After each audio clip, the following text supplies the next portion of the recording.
Up next, coverage of a news conference held today by Benjamin Begin, a member of Israel's Knesset for the ruling Likud party. Mr. Begin explained to reporters that the upcoming Middle East peace conference could be hurt if the United States tries to impose concessions on Israel. Mr. Begin's father, Menachem Begin, led Israel to its first and only peace treaty with an Arab nation, Egypt. We now turn to today's news conference.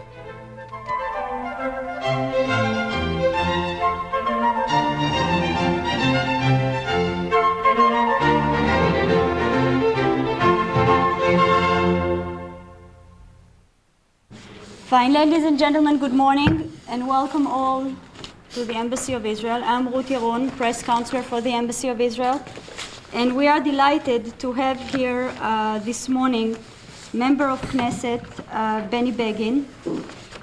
Mr. Begin has arrived to Washington yesterday and he will be staying in town for a couple of days. Mr. Benny Begin, currently a member of Knesset, is a chairman of the subcommittee on the National Security Policy and a member of the Foreign Affairs and Defense Committee. By profession, Mr. Begin is a geologist. He is a Jerusalemite living in Jerusalem, married, and a father of 6 children. We will start with Mr. Benny Begin presentation for about 20 minutes, and then we will move on to question and answer. Mr. Begin, please. Thank you.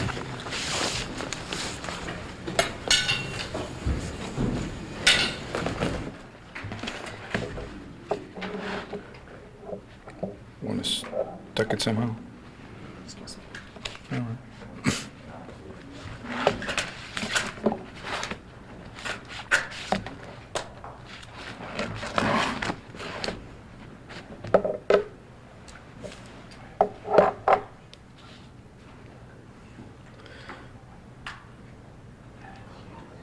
You okay?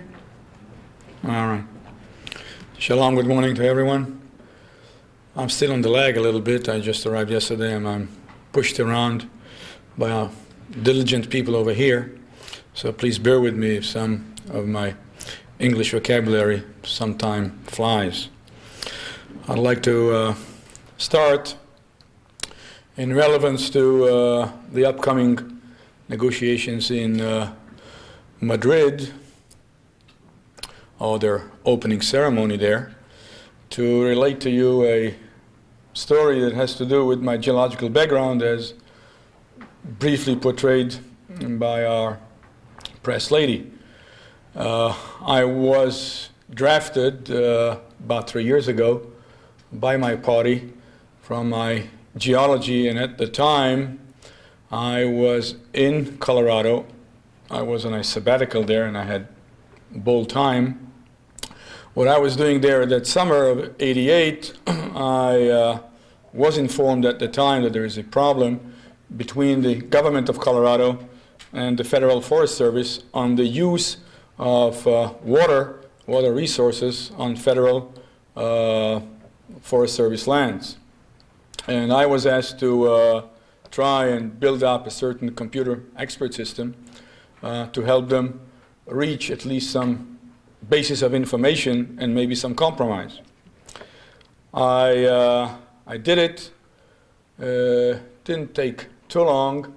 At one point in time, I found myself in Denver, sitting in a hall about that size, with a battery of attorneys for the Forest Service on one side, and a battery of attorneys for the government of Colorado on the other side, with an overhead projector with my transparencies over the wall here. And I told them about the plan, the general concept, the initial results. And at one point in time, I took myself off the scene, and they were arguing with me and between themselves. And at that point, I said, oh, how nice. Here is an Israeli coming to Colorado, sitting in the middle of 2 groups of attorneys and telling them, gentlemen, please, you can reach a compromise. I'll show you the way. I came back to Denver last year, that is 2 years later. No compromise. The litigations are in, the depositions are in, costs the American taxpayer millions of dollars. And the lesson, I think, is rather clear. It is a little bit difficult to try to impose or even advise from across the ocean any kind of a compromise when the differences are inherent in the situation. But in that sense of a compromise and the quest for a compromise and a peaceful solution to a long-term, standing, difficult, bloody struggle between Arabs and Jews, between the Jewish nation and the Arab nation in the Middle East, I'd like to have some comments on the upcoming negotiations, when they start, if they start. I think that you could say that there is a blend of positive and less positive conditions for a hope for positive results of these negotiations. Let's start with some of the less positive developments. I'll try to subdivide the negotiations between those relating to the Syrian-Israeli issues and those relating to the long-standing problems between Jews and Arabs west of the Jordan River. As for Syria, I regret to say that in a quest for a process, the aim being jump-starting something, the long-term goal of such process was actually sacrificed when we don't find in the invitation, as known to me through the newspapers, any reference to a practical, tangible result of these future negotiations, namely, according to the Camp David framework, reaching a durable, comprehensive, and just peace through the conclusion of peace treaties between the parties and the establishment of diplomatic relations between Syria and Israel.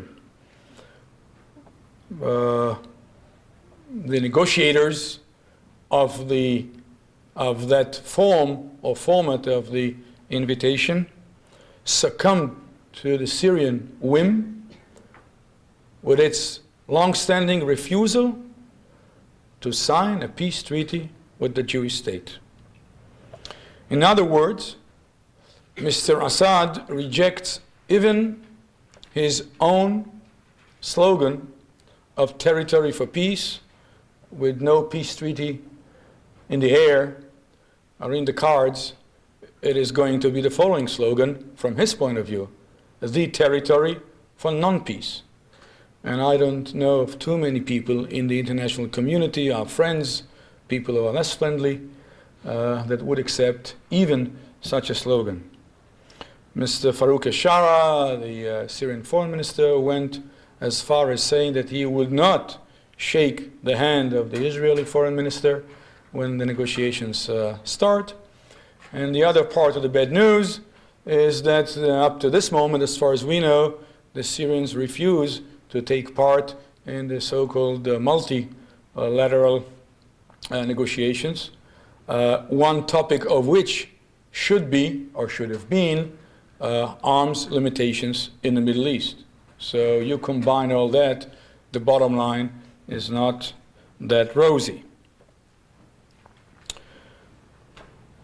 As for the relations between Jews and Arabs west of the Jordan River, between the Jewish state, the state of Israel, and the Arab inhabitants of Judea, Samaria, and Gaza, in some ways, you can say that there is more progress on that track than in the former track.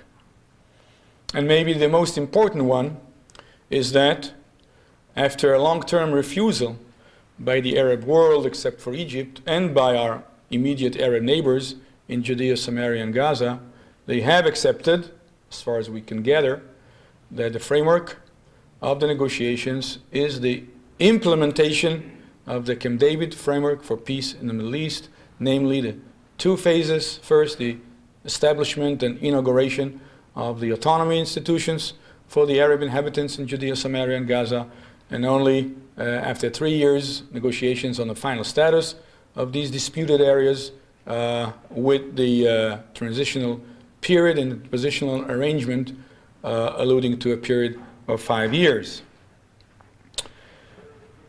I think that we still can entertain a hope for the following positive turn of events: that the murderers and the murder syndicate of the PLO is out of the picture.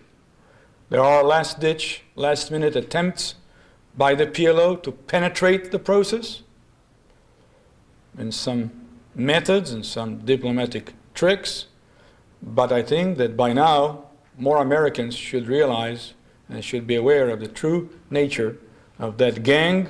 It was a little bit difficult for us 3, 4, 5, maybe a year and a half ago, but after Chairman Arafat ran kissing and hugging with Saddam Hussein a year ago, I think it would be more understandable to more Americans that if the PLO is in, peace is out.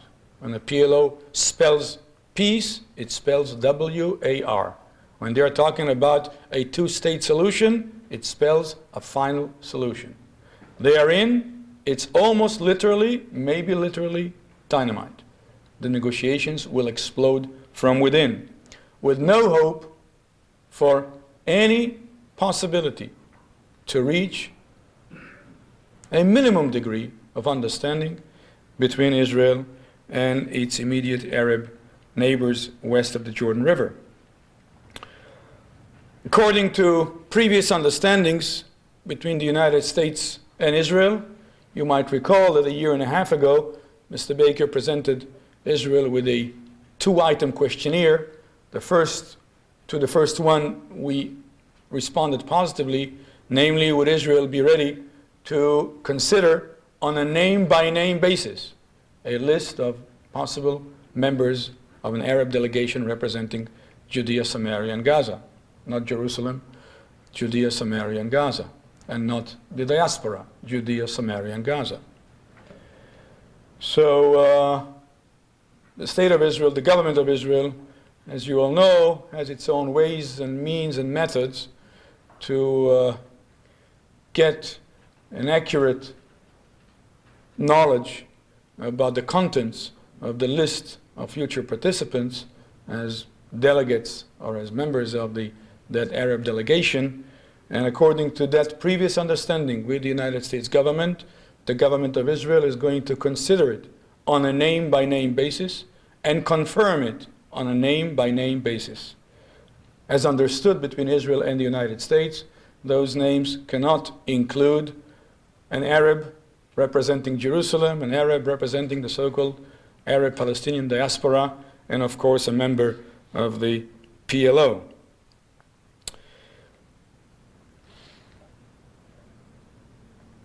I would say that the only real hope for progress on that track is that the Arab inhabitants of Judea, Samaria, and Gaza free themselves from terrorist intimidation and see to it that they themselves form an alternative leadership to the Tunisian terrorist syndicate.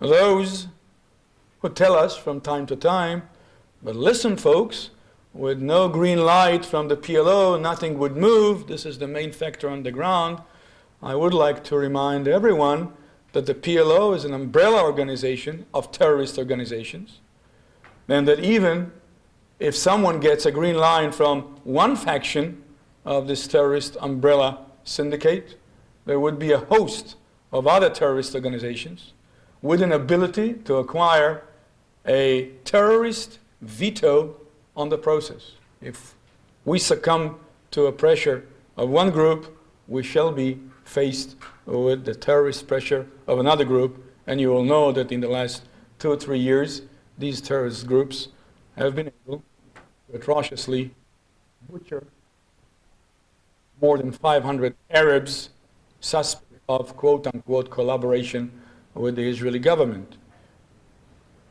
If an agreement is reached, or is on the verge of being reached, between Israel and the Arab delegates of Judea, Samaria, from Judea, Samaria, and Gaza, they would almost automatically be branded as collaborating with the Israeli government, and they or their families would be, of course, subject to such a terrorist pressure. So the whole trick for the sake of peace is to avoid the attempt and to repel the attempt, the last-minute attempt by the PLO to penetrate the process.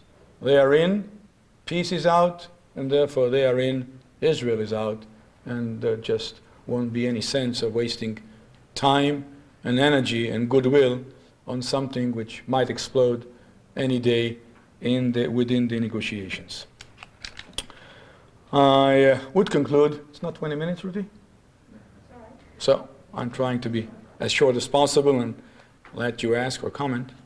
I think that all in all, Mr. Baker should be commended for the time and effort and energy that he has invested with his colleagues and with the State Department officials on that process.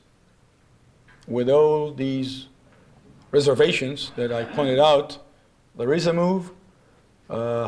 Arab countries, after Egypt signed a peace treaty with Israel 12 years ago, are now in a process of understanding that for them the only way is to negotiate freely, openly, bilaterally, directly with the government of Israel without preconditions. I think we are almost beyond that type of a concept, that Israel is to pay a price for the readiness of our neighbors to even talk with us. And the other element, as I pointed out, is the agreement that the Camp David Accords would serve as the only basis. You would all recall that only 2, 3, 4 years ago, it seemed very strange if someone told an American audience that the Camp David framework is the only track which stands any hope for a progress on the road to peace. I remember myself having a piece in the LA Times maybe 3 years ago. They thought it was very, very interesting that a very peculiar geologist from Israel still insists out of the blue that the Camp David Accords should serve as the basis for negotiations, and they let me in on their op-ed page, maybe for that reason. But if you insist on something which is solid, which is wise, which is practical, the only practical avenue, then maybe if we embark on that with our adversaries, we will find that in the future we can arrive at least at a minimum degree of a solution with a promise for a better future. And on this optimistic note, let us have your answers. Questions, I'm sorry. Thank you very much. In your question, will you please identify yourself before you pose the question? So if there are any hands, we'll go from one place to another. Norm, please. Norman Kempster, the Los Angeles Times. Mr. Begin, you were, I believe, leader of the group that opposed Israeli participation in earlier permutations of the peace process. Are you now firmly in support of what's going on, what's going to begin in Madrid? The early permutation you alluded to was last year's diplomatic attempt. I think I can say proudly that I objected to it at the time, and you can see the difference between what is offered to the parties this time and the narrow scope of whatever was offered, with a great danger of a penetration by the PLO in Cairo, as suggested at the time. So we can see the benefits of some people a little bit more intransigent, if you wish, but a little bit more insistent on some basic principles. I think it served the cause of peace in the Middle East at the time. When I left Israel 2 days ago, I publicly expressed support to the Prime Minister and the Defense Minister and the Foreign Minister of Israel when they told us, the Israeli public, that they would recommend to the Israeli government that they should accept the invitation as issued by President Bush and President Gorbachev. So yes, with all the reservations that I just portrayed, just so that we know what reality lies ahead, I do support a positive response by the Israeli government.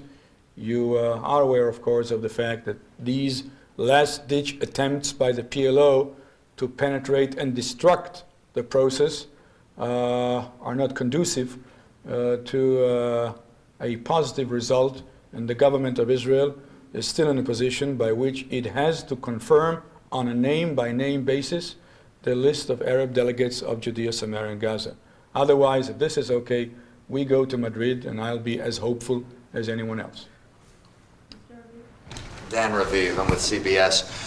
Your opening statement didn't talk about any concern about the level of U.S. support for the Israeli position. Are you concerned that the U.S. has broken away from some of the key positions? I thought I would refer to that issue obliquely when I told you about my Denver experience. And I think that it would be detrimental to the process, if peace is to be reached at the end of it, if any of the sponsors and any of the indirect participants, such as the European community, would prejudge the outcome by voicing its opinion on the possible result of the negotiations. I hope that the U.S. government, and I think I have some grounds for that, would, for the sake of the process, refrain from expressing its long-standing views, to which it is, of course, totally entitled. But since we in Israel are to take the brunt of whatever consequence ensues from the negotiations and from their conclusion, I think that ultimately it would be on our government, our elected government. This is, after all, the one and only democracy from the western shores of Africa to the Indian subcontinent. So it will be up to our leaders to decide what they can accept and what they can't. I think that at least for a while, and this is the source of the hope, or one of the sources of the hope I expressed, since we know that for the time being, several months, we shall discuss the implementation of the Camp David Accords and final status issues relating to Judea, Samaria, and Gaza are to be deferred by the mechanism as described in the invitation to the negotiations, that not too much friction should occur between the parties. Israel already 10 years ago, almost 10 years ago, was very generous in some concrete proposals as to the transfer of powers and responsibilities from the Israeli government to the Arab elected administrative council, that is the autonomy organ, to be inaugurated once we reach its terms of reference. So there shouldn't be too many problems unless, again, terrorism tries to penetrate and to dictate the result. With that, there is no hope. U.S.-Israeli relations, do you fear that the outcome of the conference could damage those relations? No, and on the contrary, if we're hopeful that the outcome would be positive, then everyone should be happy, including our American friends. I don't see a prima facie reason for that, and let's be hopeful. Mr. Begin, would you know that I can't see you because there's a lot of light in my eyes, but that's now you can really interrogate me. Don't ask. Interrogate. Well, let me not take any unfair advantage. My name is Christopher Hitchens. I'm with the Harper's Magazine. Mr. Begin, would you consider it fair if someone were to say that by withdrawing from the Sinai and dismantling Israeli settlement there, your father had made the Sinai Judenrein?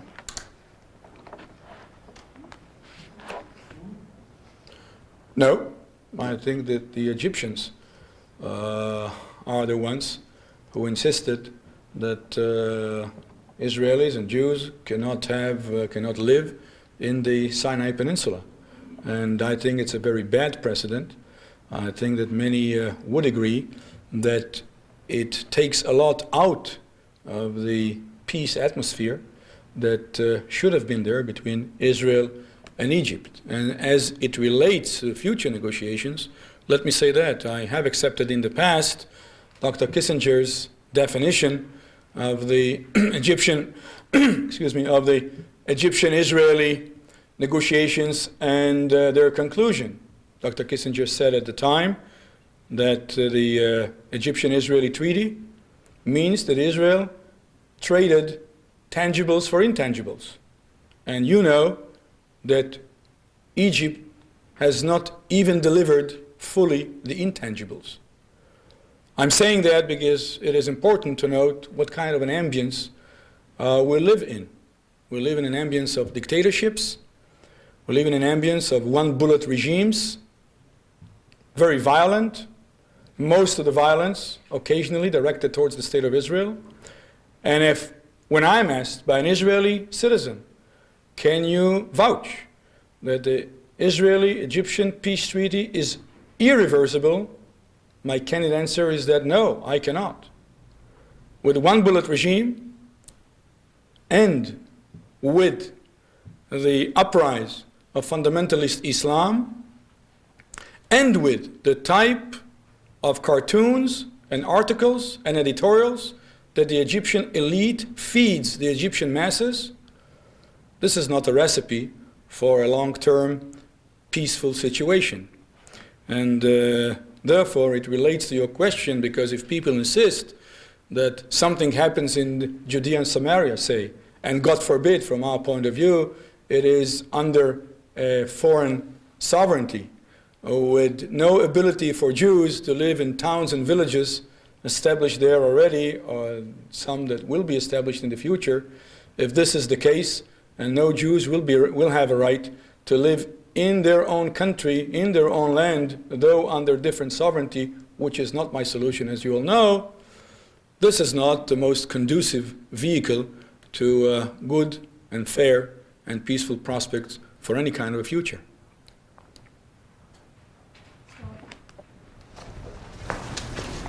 Yes, I'm Saul Friedman with Newsday. Mr. Begin, do you see any possibility of any compromise, like the one you proposed in Denver, on the basis of land between Israel and Syria?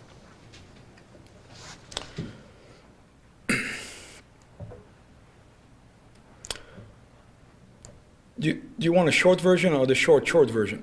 Well, first a yes or no, and then please explain. Okay, fine. You're also just before that flashlight, so I'm interrogated. That's okay. The short version would be no, and it has now become obvious when again the Syrians insist on a territory for non-peace. The only thing they would be ready to do once the whole of the Golan Heights, the whole of this little piece of territory, 250 square miles in area, is an announcement of a so-called state of non-belligerency, which is just too close to a ceasefire or to armistice. This is no peace. This has nothing to do with peace. It relates to the basic Syrian ambition and their clear aims and their expectations from the Madrid process, if you want to call it that way. And then there is really no room for even talk about it. To tell you the truth and be candid just makes life a little bit easier for us to explain. Life is very tough in the Middle East.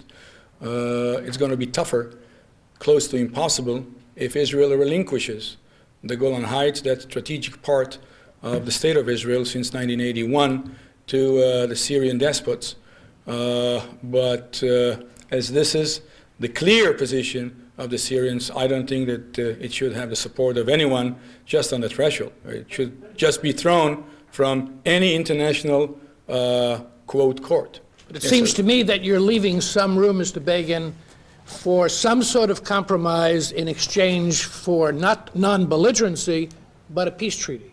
No, I haven't said that. We are directed by the law of the land, and the law of the land since 1981 is accepted by the Israeli Knesset with an overwhelming majority spanning most of the Israeli Zionist parties, is that the law, jurisdiction, and administration of the State of Israel has been applied to that tiny area of the Golan Heights, which is so strategically vital to the Galilee and the northern part of our country.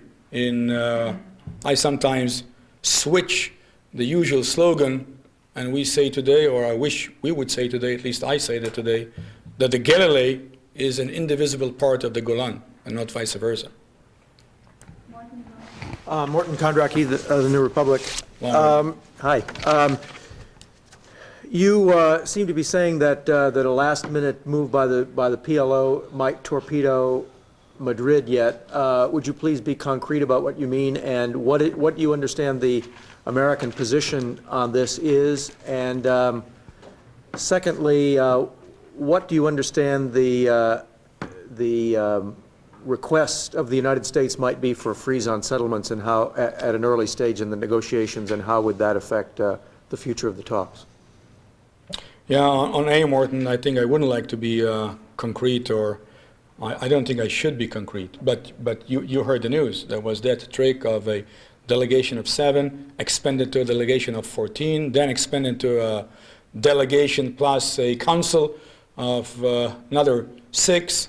And we insist that all people who are eligible, who would be authorized by the sponsors to take part directly or indirectly, would meet the standards and the requirements and that were agreed between Israel and the United States. There's an agreement that no PLO member, no representative of Jerusalem, and no so-called representative of the Arab Palestinian diaspora would be a part of the delegation. I think it's a must on the background of what I just told you, and we expect the United States to insist on these criteria. We will have, our government will have, to confirm on a name-by-name basis the final list, and not a series of semi-final lists to which, after our confirmation, another 2 names are added, and then other 5, etc.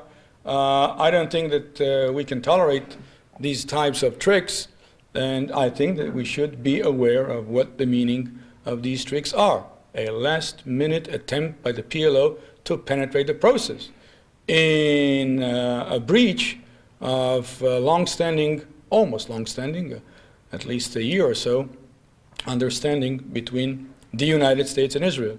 And if someone asked me some minutes ago about my expectations from the U.S. government, this is one of my expectations of the U.S. government in order to afford something along the way. And therefore, our government is very much busy these days with an attempt to curb these last-minute negative attempts. As for the Jewish settlement issues in Judea, Samaria, and Gaza, again, there is a short version and there's a very long version. I heard Mr. Baker several times. I'm not that much of an experienced diplomat, but I didn't hear him saying that the United States would join some other parties maybe who would insist that on a freeze on new Jewish settlements in Judea, Samaria, Gaza, and the Golan Heights. When we're talking about negotiations without preconditions, this would be an attempt to impose preconditions on the negotiations.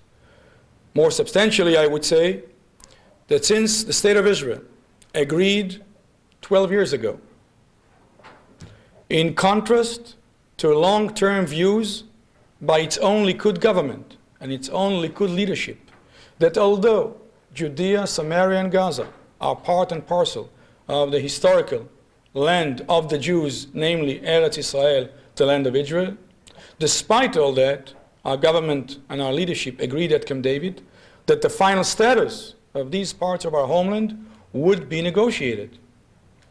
From our point of view, the meaning is that we should attain, once negotiations start, at least an equal footing with the Arab inhabitants of Judea, Samaria, and Gaza, or other Arab entities, states, the Arab nation, who have and presented a claim for that disputed area. That means that we must have a foot on the ground, and we must apply the basic natural right of a Jew to settle in his own country. And therefore, I would see that, if such a demand arises, as a precondition that is untenable. I don't see a similar quest directed towards the Arabs. The Arab population has increased immensely in the last 20 years or so. Far-reaching housing projects, houses almost everywhere. We don't try to impose that on the Arabs. The Arab population of Jerusalem has increased about 50% in the last 24 years. We don't object to that. They're just coming in the urban area, and that's okay, and I don't see any quest for freeze on that on any party. So the whole argument is totally artificial. It relates to maybe final status issues, and final status issues are to be discussed at the second phase of the negotiations on the implementation of the Camp David framework.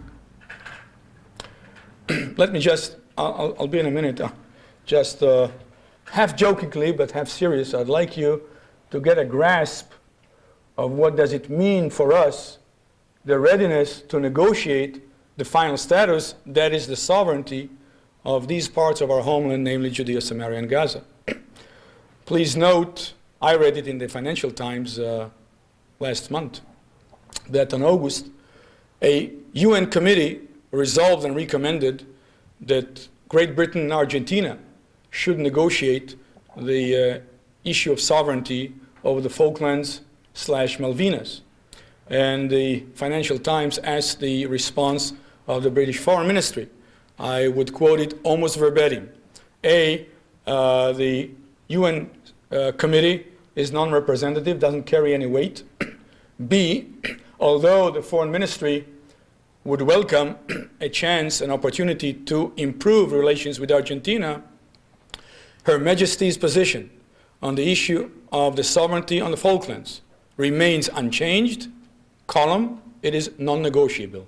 We're talking with some islands 10,000 miles away from London, non-negotiable, and we agreed to negotiate the final status of some areas 20 miles from Tel Aviv and 5 miles from my office in the Knesset in Jerusalem.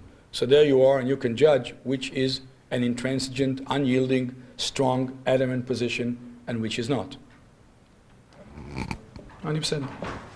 Yes, to turn Morton's question around a little bit, I'm Meredith Buell with the Voice of America.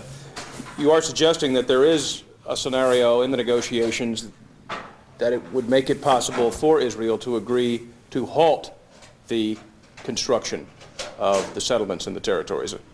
I don't remember myself saying that. Is there a scenario under which you would personally be comfortable with that occurring? No, I don't think so. And to expand just a little bit, sometimes people throw at us the so-called begging precedent. There was a begging precedent alluded to 10 minutes ago, and they allude to the other begging precedent. We're talking about the true begging, not the not the one talking to you at the moment, with you at the moment. And I think it should be realized that that so-called precedent has no relevance to the present situation. Prime Minister Begin at the time agreed to freeze A, only new Jewish settlements in Judea, Samaria, and Gaza, B, only for 3 months, and C, most importantly, only after an agreement had been reached already. What people ask now is that we admit indirectly that Jewish settlements in Judea, Samaria, and Gaza are actually obstacles to peace, which is nonsense.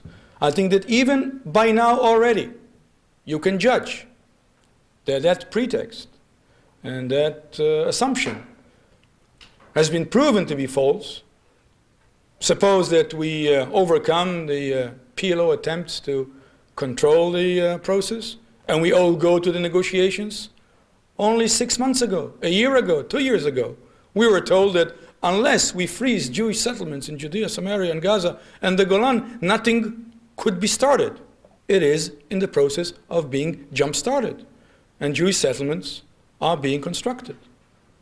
Some pundits even propose that it is the pace of Jewish settlements in Judea, Samaria, and Gaza which finally enticed our Arab neighbors to enter into negotiations on the premises that they rejected in the past very vehemently, namely the Camp David framework. Because, this is the interpretation that I read in some articles of some pundits, because finally they understood that maybe time is not automatically on their side, being a part and parcel of a great and resourceful Arab nation.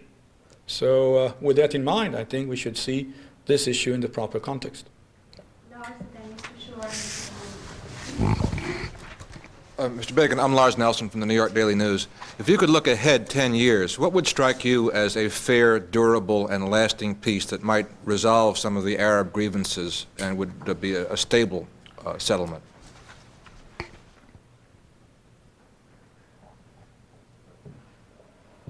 I'm not sure that I really want to toy with that, because to look ahead 10 years in the Middle East is a risky venture. Let's go back 2 years. Let's go back to July 31st, a year and something ago. Let's go to the Hill. Let's go back and hear again the testimonies by some American experts on the character of the Iraqi regime, its responsibility, its moderation. And let's recall that 3 days later, that loony invaded Kuwait when everyone said no, he has no reason, therefore he wouldn't do it. It's a very risky venture, but I should say one thing. There is no real hope for a so-called new positive order in the Middle East without at least a start of a process of democratization of the Arab dictatorships.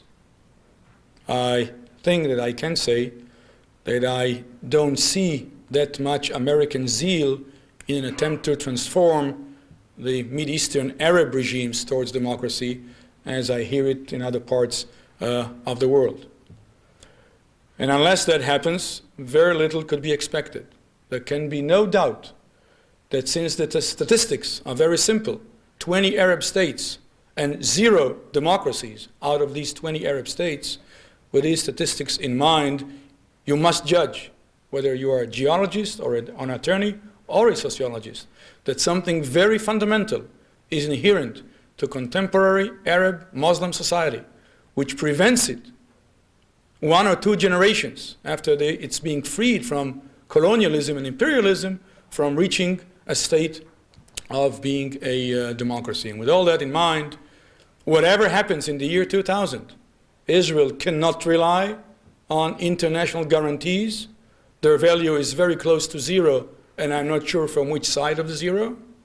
And Israel will have to retain an ability to defend itself and to defend whatever peace treaty, whatever agreement we reach with our neighbors. One of the most alarming elements in the Syrian refusal to participate in the multilateral talks, I don't know if I mentioned that, is that one topic on the agenda, as I know of, had been arms limitations in the Middle East. If they refuse to do that, then not too much could be hoped, and therefore we have to be very, very cautious. I would say that in our bad neighborhood, as in a Washingtonian bad neighborhood, a cautious approach cannot be denounced, should not be denounced. Yes, we are very cautious. It is the fate of our children which is at stake.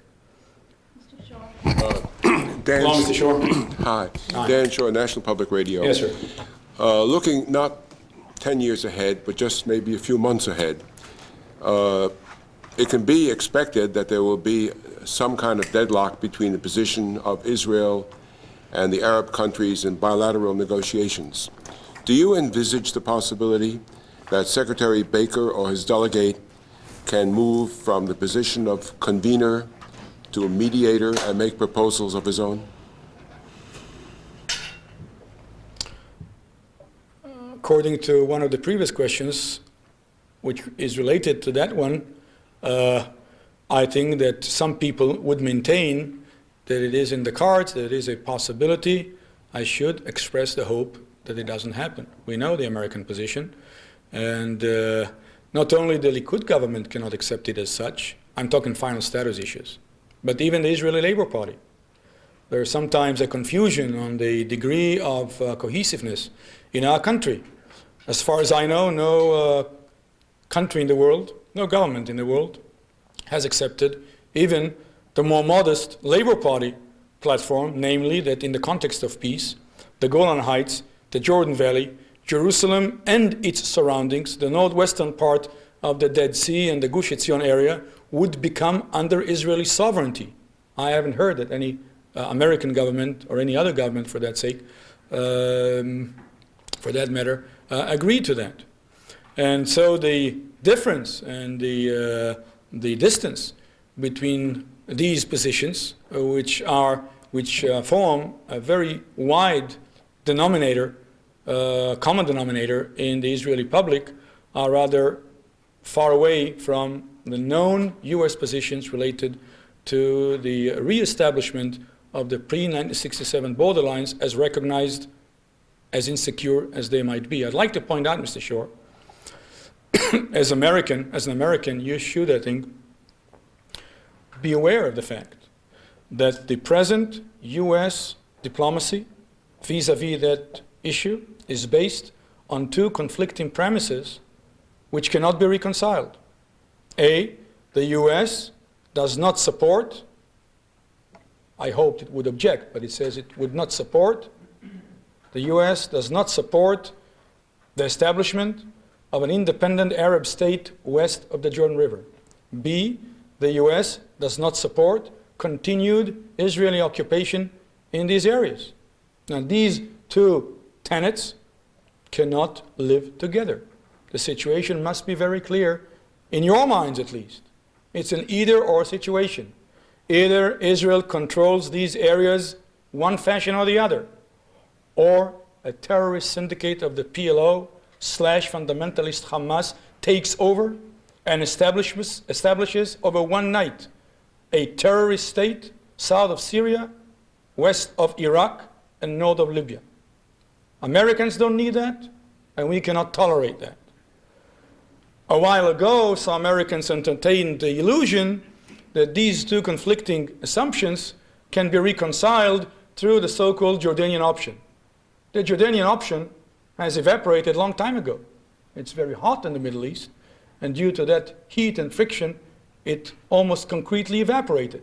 King Hussein, in the summer of 1988, announced, and not tactically, that he severed his ties with the so-called West Bank.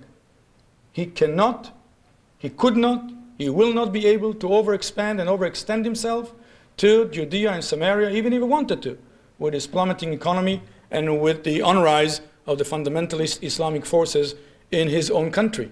And even if he would be enticed to do it by the United States, funneling some enormous funds to the Hashemite kingdom, he won't be able to sustain his footprint in Judea and Samaria. 3, 4, 5 days of violent incidents there would oust him if he's alive after a week. And therefore this is out, and I'm sorry, Mr. Shore, and therefore that option is out, and the situation is very clear. He who opposes, and should oppose, a terrorist state 20 miles from Tel Aviv must accept, willingly or unwillingly, that Israel should be able to control, in this or the other fashion, Judea, Samaria, and Gaza. Yes, Mr. Shore. Is it then Israel's understanding from Secretary Baker that the United States will not mediate by making proposals of its own? Has that been understood? I'm not privy to the discussions themselves. I hope that this is understood. That's okay? Well, I'm not going to say anything important anyhow. Go ahead.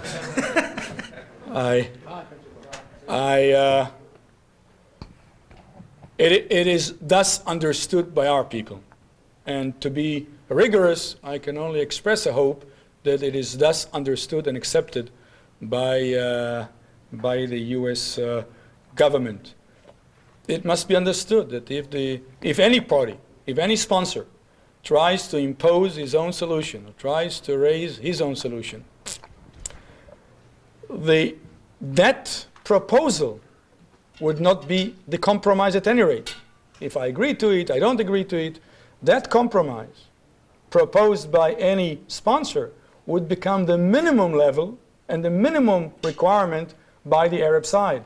They do expect, and I'm sure they have expected, since our request for loan guarantees for the absorption of Jewish refugees from the Soviet Union have been postponed for 120 days, they have entertained for many years the illusion that the Israeli head would be served up to them on an American platter.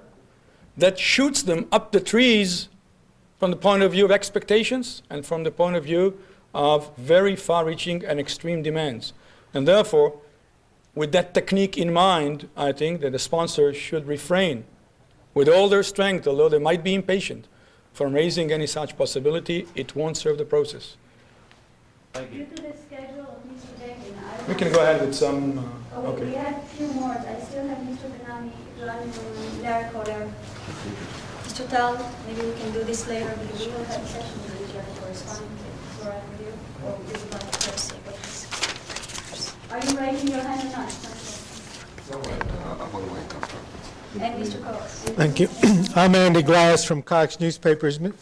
Mr. Begin, what is the argument against the status quo? I ask that because in listening to you, you've made very persuasive arguments against the deal. You've talked about a bad neighborhood, you've talked about one-bullet regimes, you've talked about no peace, peace.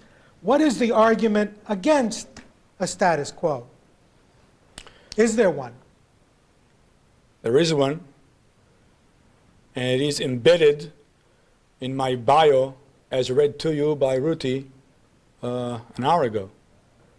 My wife and myself have been raising, in the last 11 years, 6 children. And this is a good enough reason to try and embark on a way that would positively change their future and their ability to conduct their own lives and to have a neighborhood which is more attuned to the basic rights of people to pursue liberty and happiness. I think this is a good enough reason. We have to be very careful. When I'm talking about guarded optimism, I sometimes say, I have said, that guarded optimism in the Middle East has a very special twist. You must be an optimist, but you always have to be on guard.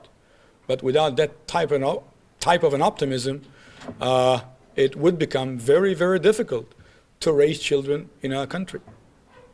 Is that a persuasive argument, sir? It's an argument for change, but there's...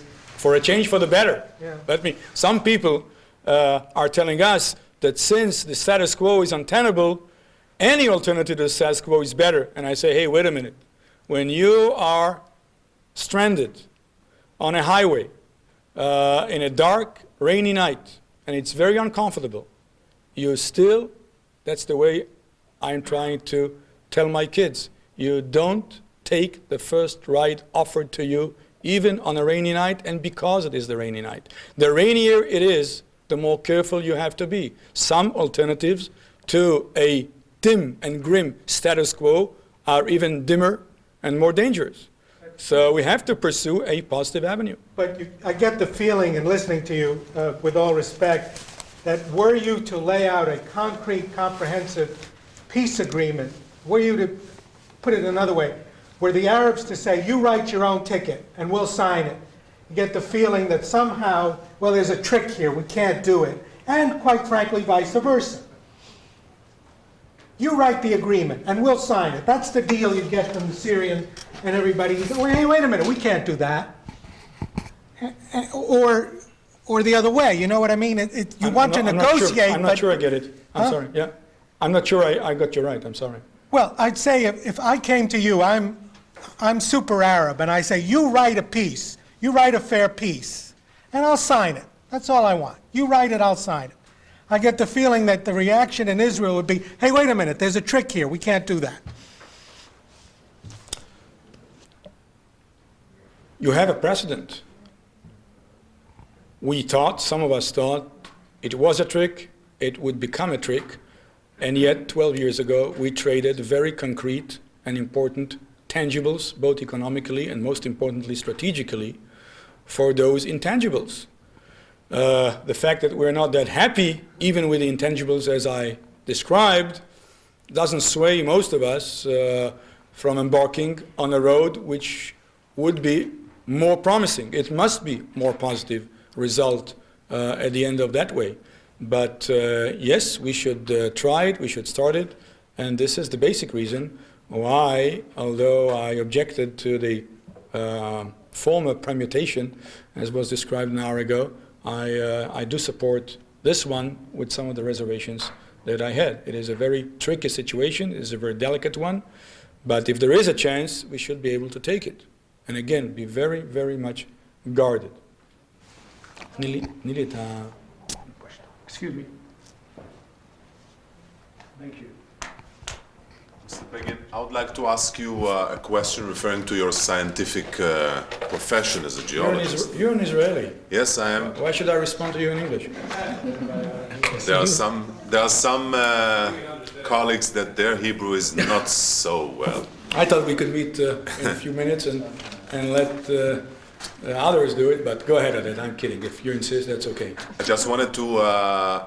now you understand we're friends. Okay, go ahead. You expressed very recently your willingness to run for Prime Minister in Israel, and Mr. Sharon did as well, and I wanted to know if we can predict an earthquake in about 4 years, even less. I would refer you, Oded, to yesterday's, even today's, piece of news, that article coming from Israel. I read it this morning. The head of the seismological department in the Ministry of Energy testified before a certain committee in the Knesset yesterday. And they asked him, what is the prediction for the next earthquake? And he said a very severe earthquake could occur between the next minute and 10 years. And I concur with that statement. I know something about seismology. But that's from yesterday's newspapers. You should update yourself for that. I'm Johanna Newman from USA Today. Yes, your answer to the very first question here was that you did support the peace process, despite some reservations. I wanted to ask you about the timing of your announcement that you were interested in the Prime Minister's job, and whether, in fact, you were not, putting a warning to Mr. Shamir that he'd better watch his step and that you would threaten him from the right if he misstepped in Madrid. No, ma'am, no, not at all. This is not my way with my colleagues. I don't warn them. If I want to, I talk with them. And we are on very friendly terms. I qualified my announcement by saying that I have the intention to run and to seek the nomination of my party once and only once Mr. Shamir decides himself to terminate his service as a PM. If you want to know the truth about it, people have been asking me about the reason, so I have another short version of it. I don't know if you know, or Dad would know, that my family is only one car. It's an old Peugeot, 15 years old. And I was riding with my wife the other day in the Peugeot. It's bad tires, bad brakes, and the gearbox is leaking. And we saw the Prime Minister riding with his two cars with a detail of people there. I said, hey, that's a solution. She says, oh, great. And that's it. The kids like it too, and there we are. I'll try to be short. I'm sorry. I'm imposing on you. Yes? Earlier you pointed out what you referred to as two contradictory premises in the American position with regard to the West Bank. I want to ask you about what might be a contradiction in a position you in particular hold, because unlike many on the Israeli right, you have not dismissed the findings and protests of various human rights groups in Israel when it comes to alleged violations on the West Bank, nor have you impugned the integrity of those groups, as some have done. You've said that they and their allegations must be taken seriously. Right. Please explain to me if your way of taking them seriously has led you to any conclusions regarding human rights conditions on the West Bank that they allege, and how do you reconcile your stated commitment to remedy these human rights violations if they're taking place with your assertion that Israel must maintain some form of what amounts to occupation as far as the people in those territories are concerned? How can what they perceive as occupation, which they want to resist, be reconciled with what you say is your commitment to taking seriously human rights violations that take place when people from Israel try to repress their resistance to this occupation? I think that you are right in remarking that I never belittle accusations on the deprivation of some human rights, whether Arab or Jews, on part of authorities. It happens in Tel Aviv. Sometimes the police abuses its own ability to enforce the law. It happens in LA. It happens in Washington from time to time. It is embedded in the attempt by democracy to defend itself, and you have to see to it all the time that these transgressions of the ability as inscribed in the law of the law enforcing authorities would not be either frequent or would be totally erased from their agenda. This is almost a daily diligent work in any democracy. It would happen in any secret service, it would happen in any police, and we should see to it that it doesn't happen either in Ramallah or in Shechem or in Hebron or in Haifa or in Jerusalem or in Tel Aviv. However, I should say that whatever happens, and not whatever, although some people, even with the most delicate behavior of our law enforcing authorities, would still have some grievances and would say, no, this is not enough for us. We insist on this right and this right. I would say that our position would be that the Arab inhabitants of Judea, Samaria, and Gaza should enjoy the widest possible degree of freedom unless it impinges on the security of the State of Israel.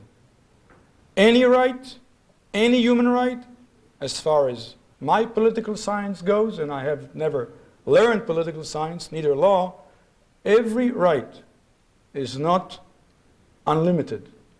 And according to the American expression that I learned here, my right to wave my hands ends at your nose. This should be, I think, our attitude. The widest possible.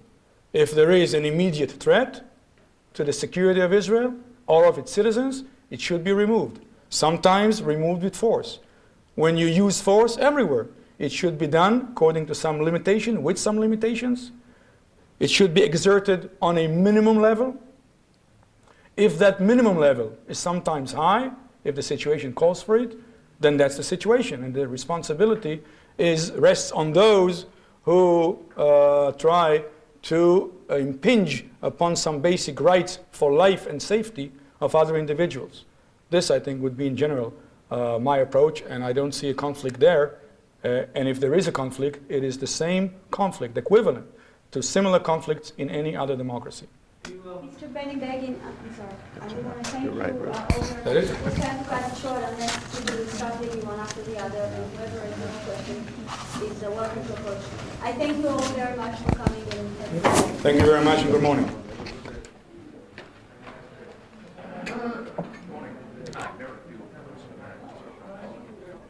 Here's a reminder to join us tomorrow morning for a live call-in program examining media coverage of Capitol Hill and politics. Our guest will be Myron Waldman, congressional correspondent for Newsday. That's Wednesday at 9 a.m. Eastern Time. Coming up shortly, coverage of a hearing investigating the Bank of Credit and Commerce International, or BCCI.